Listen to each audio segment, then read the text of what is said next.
The message that shattered my family came 3 days before Christmas, shining from my phone screen like a glaring neon sign announcing my own downfall.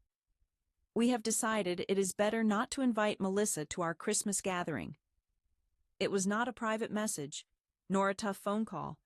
It was a public banishment in our family group chat where everyone could see. My brothers Brandon and Dylan, my sister Sarah, Aunt Elaine, Uncle Walter, all of them witnessing as I was excluded from Christmas, as if I had committed an unforgivable offense. I stared at my screen, my world shrinking to those words and the reaction that followed. Every family member responded with a thumbs-up emoji. Not a single question, not a single objection, just silent, unanimous approval that Christmas would be improved without me. My name is Melissa Thorne, and that instant taught me the cruelest lesson of my life. Often the people who promise unconditional love are the ones who only view you as a walking bank account. My fingers trembled as I typed my answer, struggling to hold back the scream rising inside me. All right, I respect your choice and will not attend your celebration, but you will not see me either. Respect my decision. Their reply was a flood of clown face emojis from everyone, as though I was the joke in some secret comedy I was never meant to understand. I hurled my phone across the couch, the dull thud against the cushion breaking the dreadful stillness of my apartment. That was the moment when the silence screamed louder than any words ever could. When the reality hit me hard.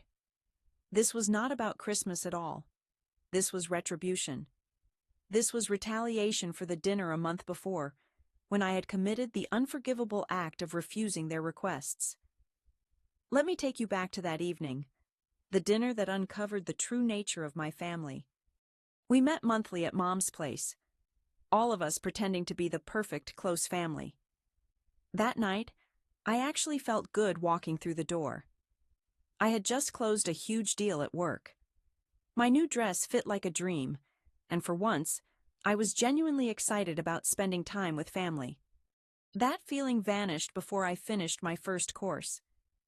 Mom's eyes held that familiar sparkle, which always appeared when she was about to announce something that would benefit her by causing harm to someone else.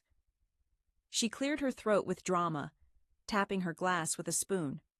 Then she declared with a fake cheerfulness, "We have been discussing this before Melissa got here, and we have made a thrilling decision.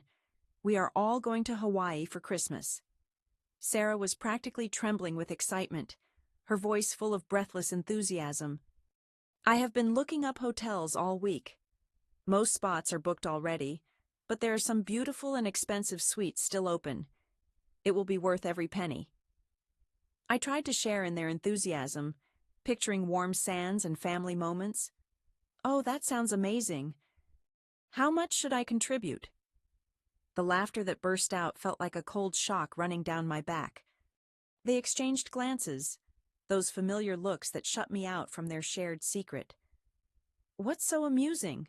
I asked, my voice suddenly shrinking in the vast dining room. Aunt Elaine leaned forward, patting my hand with an air of deliberate superiority. "Oh, sweetheart, you are not just chipping in. We decided you will cover everyone's costs." The silence that followed was complete. I could hear the second hand ticking on the wall clock, marking the seconds of my stunned disbelief. Mom nodded as if endorsing the most sensible plan ever. "We calculated everything, your dad and me, Brandon, Dylan, Sarah, Elaine, and Walter. It will be around $18,000 for 2 weeks, but we will be staying at the most elegant resort with every excursion and spa treatment included." $18,000. Not a partial payment or shared cost. The entire price of an extravagant trip for 7 people that they organized without me, yet expected me to pay in full. "Wait," I said, my voice steadier than I felt. "You want me to cover $18,000 for everyone's holiday?" "Well, you have the savings," Mom responded casually, as if chatting about the weather. "You earn good money, and you always put it away. It's not like you spend it on anything important." Sarah's next words hit me like a blow. I saw your bank statement once when you left it on the counter. You've got over 100,000 saved up. This would barely make us scratch. The invasion stole my breath. She had looked at my private. The financial details were suddenly being used against me like a weapon. And just like predators sensing blood, everyone started closing in. Uncle Walter began explaining the yacht he planned to rent. Aunt Elaine demanded the presidential suite. My brothers argued over which excursions would look best on their Instagram profiles. They spoke over one another, stacking dream upon dream with my money as if I were not even present. I slammed my hand on the table, causing the water glasses to jump. I am not funding your trip to Hawaii. I refuse to spend my money on your costly daydreams. The atmosphere chilled instantly, the temperature dropping by 20 degrees in just moments. My mother's expression hardened into something I hardly recognized. It was not sadness, not disappointment, but a cold, calculating stare. Sarah said, "Melissa, you are really pushing yourself away from this family by refusing to help us." Help them? This was theft disguised as generosity, all with a family discount. A family does not decide how someone should spend their money without asking first, I replied, my voice trembling with a fury I had never known before. The remainder of the dinner was filled with a chilling silence, only broken by the scraping of forks and the occasional clinking of glass. I left at the earliest chance, and no one said a word to see me off. That happened 1 month ago. Until the Christmas exclusion message, I had not heard from any of them, which was unusual because normally my phone never stopped buzzing with their urgent financial crises. Sitting there all alone after a disaster unfolded in the Christmas group chat as I watched those clown emojis taunt me from my screen. Suddenly, everything made sense in one clear moment. I was neither their daughter nor their sister. I was not even considered a person with emotions. Instead, I had become their walking ATM. This revelation hit me like a wave, yet freed me at the same time. For years I had been unknowingly trying to purchase their affection. After finishing college, I secured an impressive position at a marketing company, earning more than anyone else in my family had ever achieved. When Mom mentioned financial difficulties with the mortgage, I began offering support. When Brandon couldn't cover his tuition fees, I paid for his classes. When Sarah's car broke down, I bought her a new vehicle. When Aunt Elaine fell ill, I handled her medical expenses. I believed I was being a devoted daughter and a caring sister. I thought these acts proved my love. The truth was, I had shown them my worth depended solely on the size of my bank balance. 2 months before the unexpected trip to Hawaii, my manager Callum summoned me to his office. I recall the late afternoon sunlight pouring through the windows, casting long shadows across his desk as he leaned forward, enthusiasm shining in his eyes.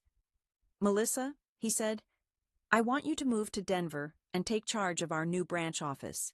It is a major promotion, regional manager position, and a salary increase that would make what you are earning now seem like mere pocket change." He opened his arms wide, illustrating the opportunity. "You will have the chance to build something from scratch. Complete creative freedom, a larger budget, and a team of your own. On top of that, Denver offers an amazing city with stunning mountains, a vibrant art community, and incredible food." I declined his offer immediately. I told Callum, "I am grateful for the opportunity, but I cannot leave my family behind. They need me here." He nodded, clearly disappointed yet understanding. Family matters above all else. However, he added, if I reconsidered, I should inform him quickly because he could not keep the position open indefinitely. That evening, those silly clown emojis still flashing in my mind made me realize how foolish I had been. They did need me here. Well, they needed my bank account here. Without hesitation, I grabbed my phone and dialed Callum. Although it was nearly 9 o'clock in the evening, he had given me his direct number for emergencies, and this certainly felt urgent. Not just for my career, but for my very soul. Hearing his voice, laced with true concern, I said, "Callum, is the Denver role still available?" After a brief silence, he replied, "We haven't filled it yet, though we are close." "What made you change your mind?" I answered firmly, "Everything changed. I want the job." His smile was almost audible over the phone. "That is wonderful news. We could have you there in roughly 2 months. Just send me whatever paperwork is needed." When I hung up, a curious lightness slowly spread through my chest, as if I had been submerged underwater for years and was now finally able to inhale deeply. For the first time since that disastrous dinner, I felt like I was making the right choice. Not for them, but for myself. Christmas came and went with me spending it alone, ordering takeout and watching movies. It could have felt isolating, yet honestly, it brought a sense of calm. No conflicts, no demands, no repetitive talks that always ended up revolving around finances. Near dinner time, I made the error of scrolling through social media. Mom had shared pictures from their holiday gathering. Everyone was clustered near the tree, beaming with joy, an elegant meal displayed on the table. The caption said, "A flawless Christmas celebration with all those who truly matter. So thankful for a festive day, free of needless conflicts and negativity." Needless conflicts and negativity, that was what I represented to them. But rather than breaking down, I found myself laughing. They were completely unaware of what awaited them. The day after Christmas, I reached out to my friend Curtis, the one who had assisted me in purchasing my home 3 years ago. I told him I needed a favor. I wanted to sell my house quickly. Curtis was surprised and said, "But you love that place. You spent months choosing paint colors." I replied, "Plans have changed. How soon can we get this done?" Curtis, knowing me well, detected the resolve in my voice. He said, "The market is strong at the moment. If we price it correctly, I could probably have it sold within 1 month." I agreed enthusiastically. I planned to freshen it up over the weekend, and he could start showing it the very next week. January unfolded in peaceful silence. Not one call or message from any of them, which suited me perfectly. It provided the breathing room I needed to pack and organize without any distractions. Meanwhile, the automatic payments to my family continued as usual. Mortgage assistance for Mom and Dad, Brandon's rent, Dylan's car installments, Sarah's credit card dues. I left all of that untouched for now. Let them believe everything was as usual while I secretly planned my getaway. By the middle of February, Brandon had found buyers, a young family with an infant who instantly fell for the home office I had arranged. The irony was not lost on me. I had been saving money to maybe start a family myself one day, but my real family had pushed me away from that hope. I sold most of my furniture, loaded the remainder into a moving truck, and within 1 week, I was inhaling the fresh mountain breeze of Denver. The company had organized a temporary apartment for me to settle in, which was ideal because I did not want to rush into purchasing anything. The relocation felt like shedding an old shell. Each mile between my old hometown and me eased the burden I had been carrying for years. For the first time as an adult, I made a choice purely for my own sake. I spent the following weeks collaborating with Callum to establish the new branch office. We hired employees, designed the workspace, and built client connections. During my free time, I explored different neighborhoods searching for a place to call home. After visiting numerous houses, I discovered a charming little property with a backyard garden larger than anything I had ever had before. I could already imagine myself there enjoying mornings with coffee, perhaps learning to cultivate vegetables or flowers. I moved into my new home on a Friday and launched the branch office the very next Monday. The experience was unreal. My own team, my own workspace, my own decisions to make. I felt more alive than ever. I felt more in control of my life than I had in many years. That very first day at work, Sitting in my new office with a view of downtown Denver, I did something I had been excited about for weeks. I logged into my online banking and erased every automatic payment I had set up for my family. The mortgage support for mom and dad ended. Brandon's monthly rent help stopped. Dylan's car installment was canceled. Sarah's credit card bills were done. Not anymore. As I confirmed each cancellation, a curious grin spread across my face. For the first time in ages, every penny I earned was truly mine. The sense of relief was overwhelming. 2 weeks later, my phone began ringing nonstop. First, Mom called. I declined the call, then Dad followed the same fate, and then Brandon. By the end of the day, I had 12 missed calls and around 20 texts. I listened to one of Mom's voicemails just to verify what I already suspected. "Melissa, darling, the mortgage payment did not go through. The bank called and said there is insufficient money in the account. We were counting on that transfer from you. Please call back as soon as you hear this." Her voice carried stress, but not full panic yet. She probably assumed it was a simple banking mistake that would soon be fixed. The voicemails that came later grew increasingly desperate. Dad left a message that sounded almost like a demand for me to call immediately. Brandon's message was merely complaining about his rent deadline. I deleted every message without sending a single reply. 7 days later, calls began arriving from Dylan and Sarah as well. Dylan left a desperate voicemail saying, "Melissa, I have no idea what is happening, but my car payment was declined, and now they are threatening to take the vehicle. I need the money you always send. Where are you?" Sarah's message was even more straightforward. "What is going on, Melissa? My credit card company called to inform me that my payment was rejected. You have been covering it for 2 years, and I still have bills to pay." Despite this, I chose not to respond. Watching them struggle without access to our shared finances felt oddly satisfying. 3 days afterward, my mother sent a text that made me laugh out loud. She said, "Melissa, we went to your house and strangers are living there. Where are you? We need to talk." I could clearly imagine their visit to my previous home, probably intending to guilt me into restoring the flow of money, only to be confronted by puzzled new owners who had no clue who these people were. That night, I went through my phone and blocked every contact connected to my family. Mom, Dad, Brandon, Dylan, Sarah, Aunt Elaine, Uncle Walter, all of them. I was finished listening to their constant money troubles. A month slipped by in peaceful silence. I was embracing my fresh start, meeting new people at work, and discovering Denver's various neighborhoods and eateries.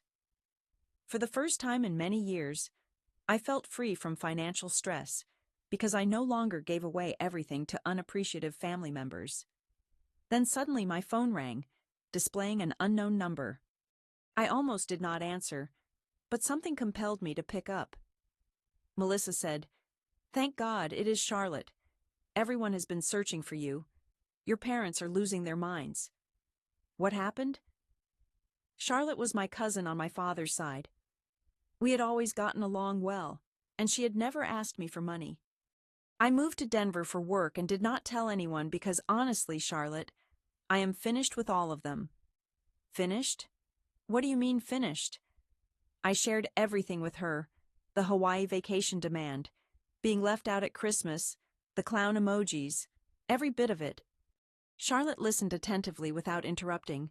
She said, "Oh my Melissa, I had no clue they treated you that way. Now you understand why I walked away, and why I am no longer sending any money. Is that the reason your father called my mother, crying over losing the house? And why Brandon has been posting on Facebook about needing roommates?" That made me smile. Maybe they will figure things out. They managed before I had money. Charlotte stayed silent for a moment. "Melissa, I understand why you are upset. What they did was awful, but your mother has been calling me daily, asking if I have heard from you. She seems truly concerned. She is worried about her mortgage payments, not about me." Perhaps. But what if she is not? What if they finally realize their mistake? I laughed without warmth. Then they may apologize. But I told them they would never see me again, and they replied with clown faces. So as far as I am concerned, they have made their decision. After speaking with Charlotte, I sat in my living area gazing out at my garden. The former owners had planted roses that were beginning to blossom. It was tranquil here, calm, with no one asking for money or taking me for granted. Several months later, I completely changed my phone number. I shared the new number with Charlotte and a few trusted friends only. I desired an entirely new beginning. My fresh life in Denver flourished just like those roses in my garden. The branch office surpassed every goal we had set, and Callum was discussing opening another site with me, managing both. I had made friends with my neighbors, joined a hiking club, and even started dating EMTT, who worked at an outdoor equipment shop downtown. EMTT was the complete opposite of my family. He paid for his own meals when we went out, never asked to borrow money, and genuinely showed interest in me as a person rather than what I could do for him. One evening toward the end of summer, I was checking my email when I noticed a message from an unfamiliar address. The subject line made my stomach twist from Sarah. I stared at it for an entire minute before opening it. Melissa, I know you probably do not want to hear from any of us, but I had to try. We have all been talking and realized we made mistakes. We were wrong to ask you to pay for Hawaii, and we were wrong to leave you out of Christmas. We do not need your money anymore. We just want our sister back. I found your email through some mutual friends. Please, can we talk? We miss you. I read it 3 times. Part of me hoped they had genuinely learned from their mistakes, but the larger part recalled those silly clown face emojis and the many years of being treated merely as a cash source. I closed the email without replying. If they truly wanted to fix things, a single message after months of silence would not be enough. Life in Denver kept surpassing my hopes. The mountains were breathtaking, unlike anything I had ever experienced before. Dylan and I went hiking every weekend, and I was getting into the best shape of my life. Work was flourishing as well. Our branch had beaten every goal Brandon had set, and he was already talking about my prospects for senior leadership. I had found genuine friends here. My neighbor June and I shared coffee on Tuesday mornings before work. I had joined a book club where we actually discussed books instead of who needed money and for what. I even began a pottery class on Thursday evenings, something I had always wanted to do but never found time for when I was busy being everyone's personal bank. It was amazing to feel so free without my family's constant financial demands weighing me down. I had once tallied it up, almost $60,000 given over 5 years. That could have paid for a good car, a down payment on a beautiful home, or a year spent traveling the world.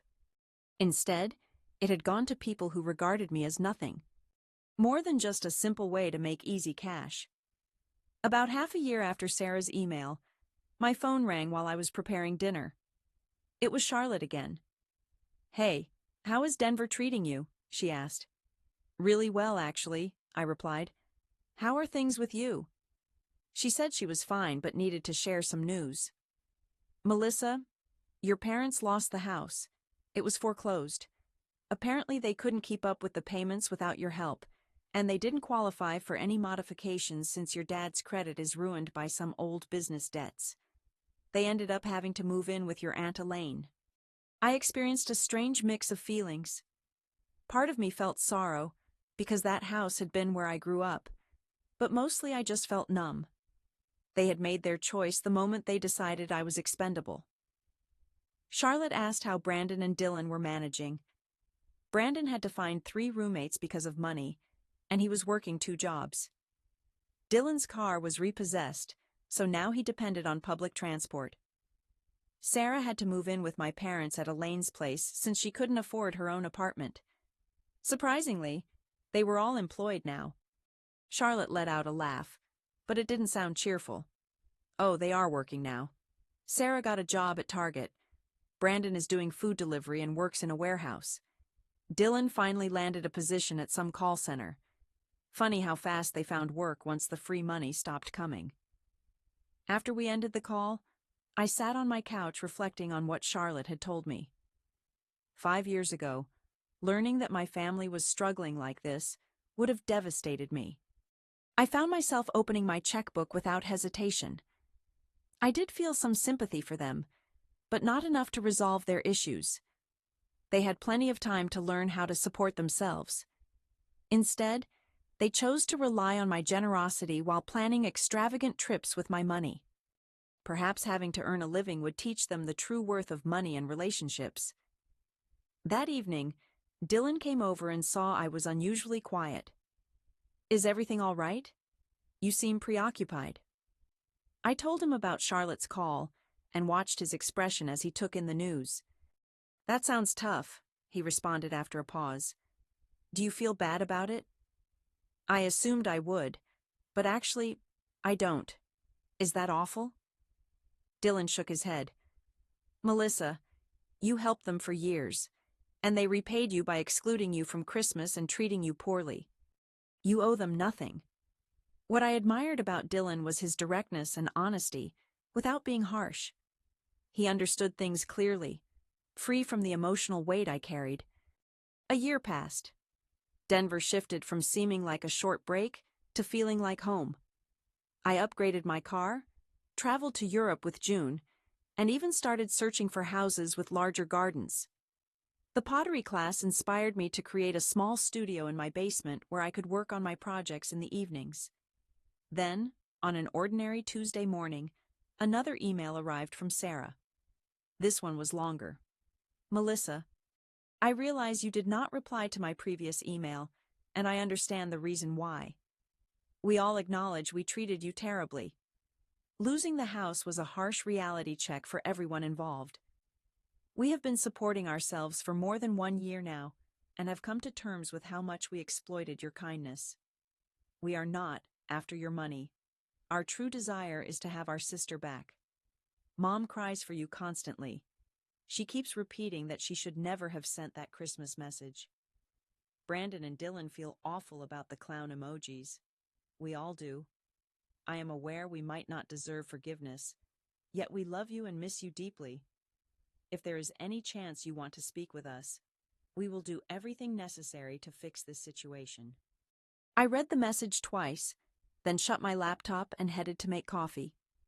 The truth was, I believed Sarah was genuine.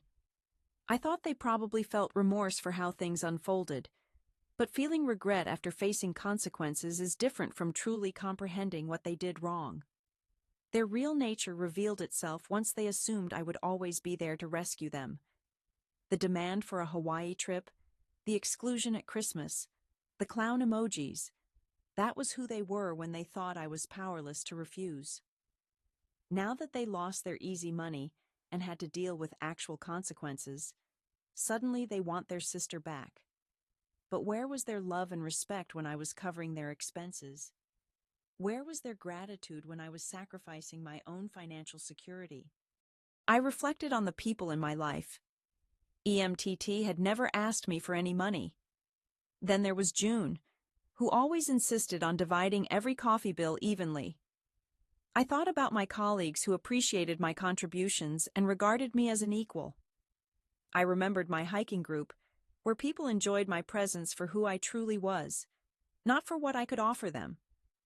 I realized I had found a genuine family, one that I had chosen, and that in return, chose me for the right reasons. Without hesitation, I deleted Sarah's email without replying. Perhaps someday I would be ready to let them back into my life. Maybe they would show that they had truly changed and learned to see me as more than just a source of money. But that moment was not yet upon me, and I was perfectly fine with that. I had built a fulfilling life here in Denver, a life where I mattered for my true self instead of what I could provide. That feeling outweighed any reunion with my old family could offer. Sometimes the toughest part of walking away is not the actual leaving, but staying away long enough to remember who you are when you are not being used by those who claim to love you. Thank you for listening. If this story touched you, please give it a thumbs up so others can discover it. Don't forget to leave a comment and subscribe for more stories about recognizing your worth when others fail to see it. Always remember, your value is measured not by what you give but by who you are.